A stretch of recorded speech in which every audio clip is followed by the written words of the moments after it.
Рахмат, урматтуу Дастанбек Арсбекович, урматтуу кесиптештер.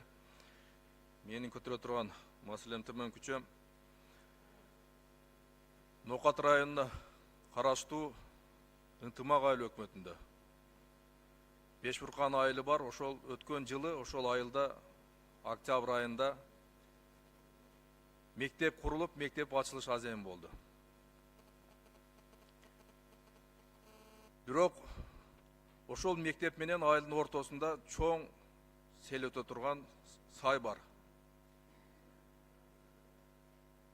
Азыр күз мезгилинде, кыш мезгилинде ал жерде суу акпайт.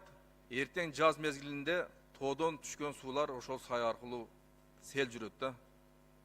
Эгерде ошол жай мезгилинде, жаз мезгилинде суу келе турган болсо, окуучуларга мектепке барып келгенге тоскоолдук болот. Себеби көпүрөктүн жоктугунан. Ошондуктан ушул мектеп курулуп аткан мезгилде эле ошол МЧС тарабынан планга кирип, мектеп бүтөрү менен көпүрө дагы бүтөт деген убадалар берилген эле. Бирок азыркы күнгө чейин мектептин курулушу бүтсө дагы көпүрөнүн курулушу башталбай жатат.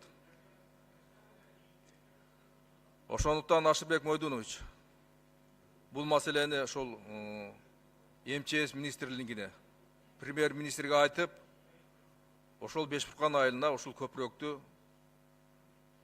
куруу бүгүнкү күндөн талабы зарыл болуп турат да.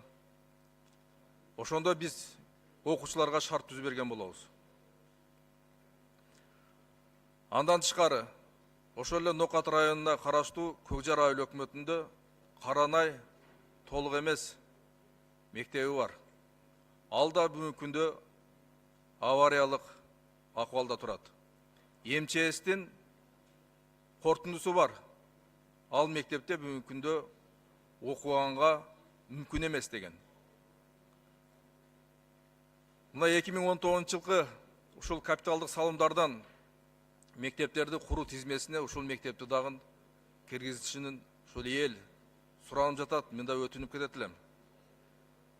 Себеби дегенде биз качан эле ошол мектеп, авариялык мектептер кулап түшкөндө эле анан мектеп баштабастан алдын ала алышыбыз керек.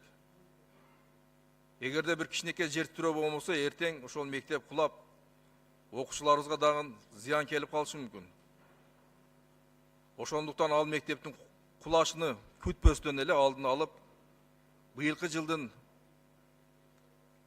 ошол мектептерди иш планына киргизип, курулуш иштерин баштаганын мен өтүнүп суранып кетет элем.